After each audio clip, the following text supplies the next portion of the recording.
Bertemu kembali dan kita teruskan dengan laporan terkini yang baru kami terima. Jabatan Meteorologi Malaysia, Met Malaysia mengeluarkan amaran hujan lebat berterusan tahap waspada melibatkan beberapa kawasan di Sarawak bermula 13 hingga 16 Disember ini.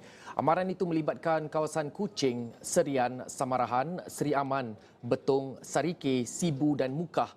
Selain itu, Met Malaysia turut mengeluarkan amaran hujan berterusan tahap waspada di beberapa kawasan melibatkan 4 negeri iaitu Kelantan, Terengganu, Pahang dan Johor.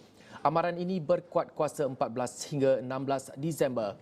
Di Kelantan, kawasan terlibat ialah Tumpat, Pasir Mas, Kota Baru, Tanah Merah, Bacok, Macang dan Pasir Putih.